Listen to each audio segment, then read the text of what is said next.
actually, we don't have a pool. But if Pablo's going to stay here for any length of time, we'll build a pool and we'll have Pablo clean it. He does very good work.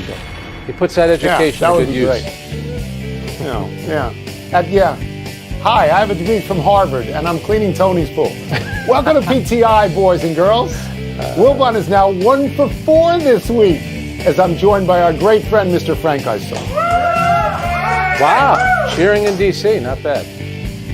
And we begin today with the Los Angeles Dodgers beating the Braves last night and moving back into first place in the NL West for the first time since April 28th. The Dodgers now have the best record in baseball, 85-49. They've won 11 of their last 14 and 20 of the last 24. Frank, is the Dodgers' ascension to first place a big deal, a little deal, or no deal at all? Well, it's always going to be a big deal to avoid the wild card game, and I get it. They have great pitching, but still, in a one-game scenario where you could play either the Reds or even the Padres, it would be difficult. But it tells you how good the Giants have been. Just like Tampa Bay in first place in the AL East, the Yankees have been lights out, and they're not going to catch Tampa Bay. The Dodgers and the Giants, now that they're neck and neck, remember back, it was August 17th, the Dodgers were 4 games back, but they're the most talented team in baseball. And you make the moves. I know you're going to talk about your boy Max Scherzer, but think about the talent they have. And Clay Bellinger hasn't played that much this year. Mookie Betts hasn't. Last night, it's Justin Turner getting a big hit. A.J. Pollock, who's been great the last couple of weeks. This is a team that knows how to win. Their talent is the best talent in baseball. They should have the best record. You're 100% right about avoiding the wild card. Yep. That is the ultimate goal. Because if, let's just say you get in the wild card circumstance, and we'll use the second team you mentioned, San Diego, and Snell shuts you out, and Tatis hits 2 bombs, and then with your 100 wins, you're back home after 1 game. So that is what everybody must try to avoid, which is the most exciting thing in all of baseball, the 1-game wild card. Exactly. But it's terrible if you're actually in it. And thank you for mentioning Scherzer, because I'm going to say that the Dodgers should be thanking the Washington Nationals. At the trade deadline, they picked up Scherzer and Trey Turner. At the moment, Trey Turner is the best Turner on that squad, and they got a good Turner. And he's the leading hitter in all of baseball for average, Trey Turner. And Matt Scherzer, and I'm going to my glasses because I want to get this right. Matt Scherzer, Warrior God, has gone 35 innings for the Dodgers. He's got a 1.29 ERA. He's got 50 strikeouts in those 35 innings and 5 walks. And he has started 6 games, and the Dodgers have won them all, including last night. Is that something you'd be interested in? Because this guy could actually win the Cy Young. He could. And Tony, he went to his manager, Dave Roberts, before the start and said, listen, my hamstring doesn't feel great. I'll see how much I can give you. He threw 74 pitches in 6 innings. He was shutting down the Braves. You know, he should have won that game last night, but that's the kind of player he is. He's a gamer. When over the past couple of years, you bring in Mookie Betts and Max Scherzer, winning players like that into your organization, it really is embarrassing. I call it an embarrassment of riches, what they have compared to the rest of baseball. I understand Tampa Bay does it in a different way. They do it on a small budget, but the Dodgers' talent, I know they won last year, to validate what they've done, I think they're going to win it again, and that move to get Scherzer changes everything. You're right what you say about the Giants. Nobody expected them to be up that high for any length of time.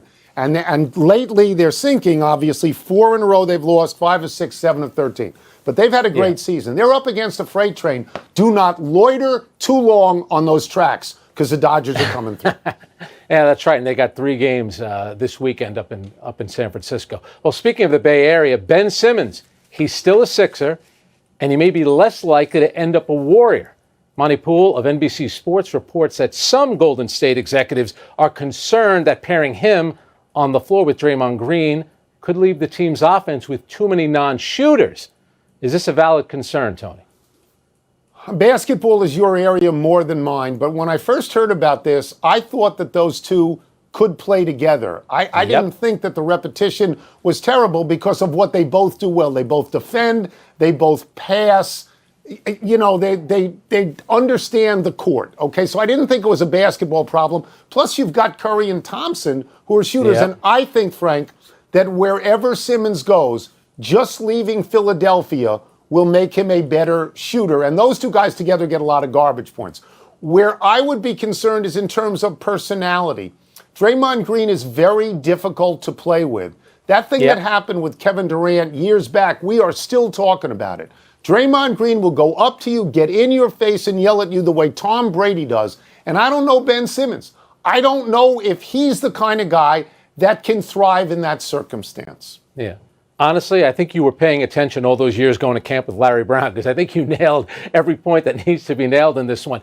I'm of the belief, if you have great players, they know how to play with one another. And let's remember, Draymond Green was on the same team with Kevon Looney. He was on the same team with Andre Iguodala. Iguodala is tough, all the experience. He's not a great shooter. They'll figure out how to do it. And the thing with Ben Simmons, the problem with today's NBA, everyone is worried about three-point shooting. It was the same thing with Giannis. The hurdle that Giannis had to get over was not being afraid to go to the free throw line, which he isn't, and then making free throws. 17 of 19 in the biggest game of his life, Game 6 of the finals. For Ben Simmons, the issue is that he doesn't want to get fouled and he doesn't want to go to the free throw line. I think a change of scenery. I think you're right, playing with those type of winning players. And like you said, he defends. Every team needs guys that can defend. If I'm the Golden State Warriors, I make this move. I think this will put them right now neck and neck with the Lakers for best team in the Western Conference. So I will be very specific about this. When you are playing against guys who are 7 feet and larger, who are really good, like Antetokounmpo and Jokic and Embiid, Simmons is 6'11". He can actually defend these people. What you are getting with Simmons is someone fast enough with Green on the court to outflank these big guys, someone in Simmons who can guard these big guys, and you're getting a younger version by 6 years of Draymond Green. I don't really understand. You're getting Draymond Green and his successor. I don't really understand the reluctance. I don't. And Tony, think about it. He had a terrible playoff series against Atlanta. He took 3 shots in 56 fourth quarter minutes. He would not shoot the ball. But immediately after they flamed out, he met with the media. He answered every question. And we all love Doc Rivers. But Doc was asked in that moment, can you be a championship level team with Ben Simmons as your point guard? And Doc said, I don't know how to answer that. You can't, in that moment, you can't do that. You killed this guy's value. I think you could salvage his career. If I'm Golden State, I'm making this move. Me too. Let's get to a story that we both love. Stefanos Tsitsipas, your boy, was playing in the U.S. Open again last night. And again last night, like he did against Andy Murray, Tsitsipas took a long bathroom break after losing the third set. Tsitsipas was in the can for 8 minutes and returned to the court to booze. He won the fourth set 6-love to win the match. And afterwards, Tsitsipas said, and I'm quoting, "If I break the rules, sure, I'm guilty. If I'm staying within the guidelines, what's the issue?" Unquote.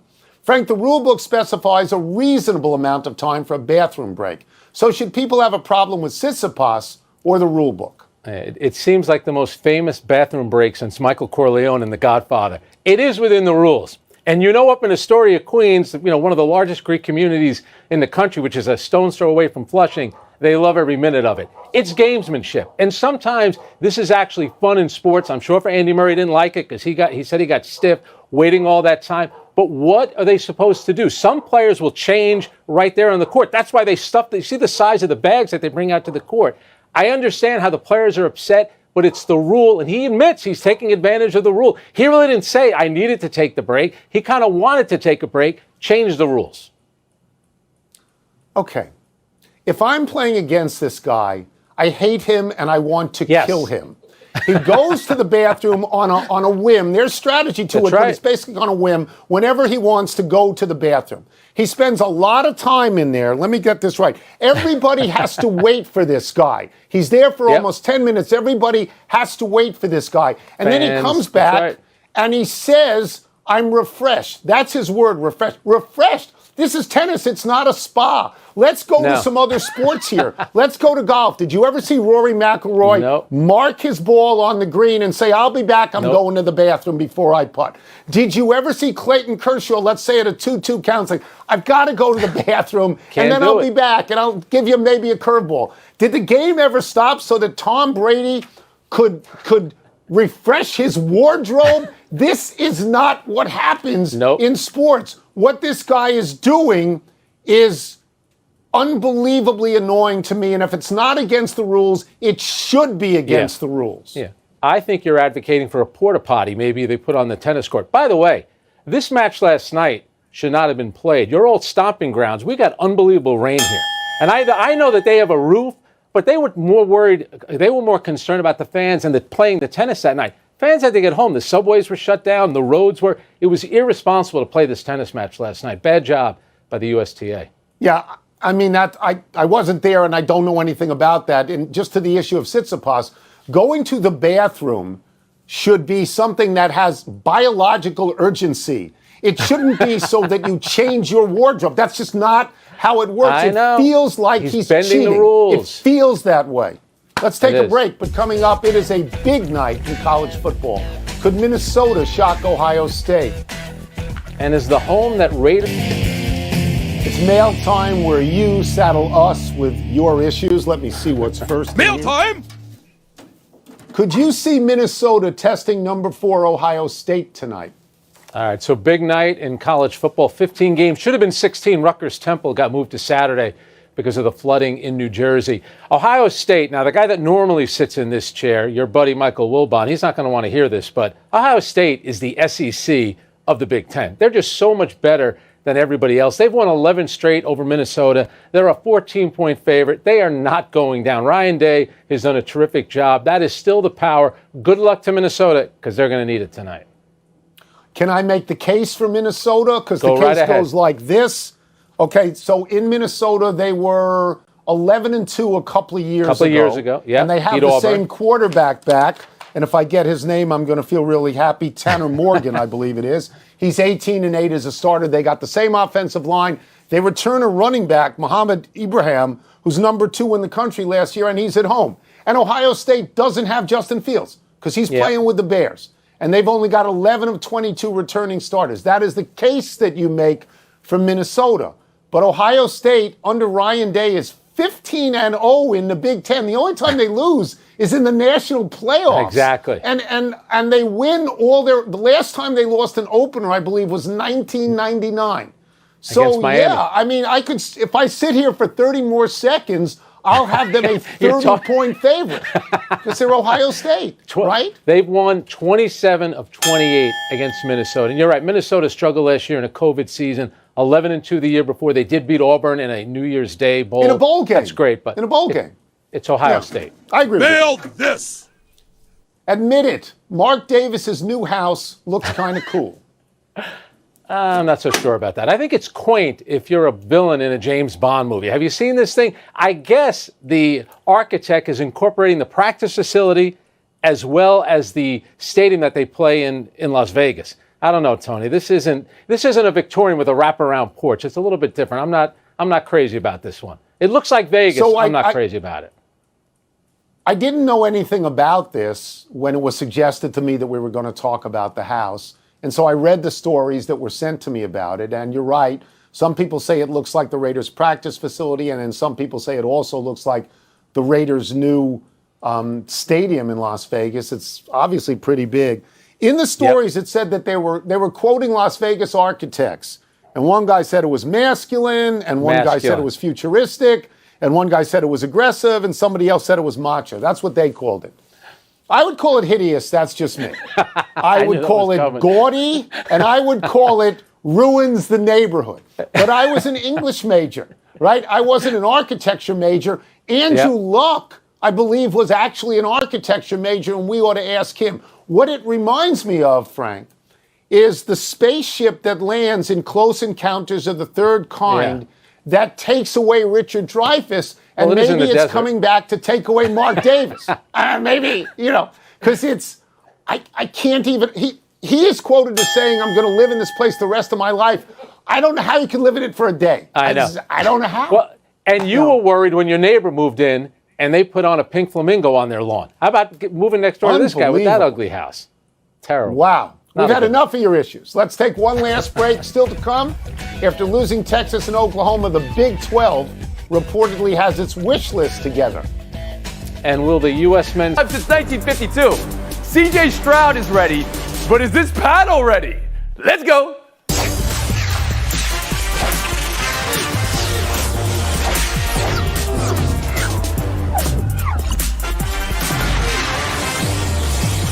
C.J. Stroud taking over at quarterback at Ohio State from Justin Fields. Stroud, of course, is a 5-star recruit, but he has never thrown a pass in college. And the Minnesota Gophers returned 20 of 22 starters. Yes, last year was that tough COVID year. 2 years ago, this is a top 10 team. Justin Tinsley, expectations for Ohio State this year, and any chance it gets tight in the season opener?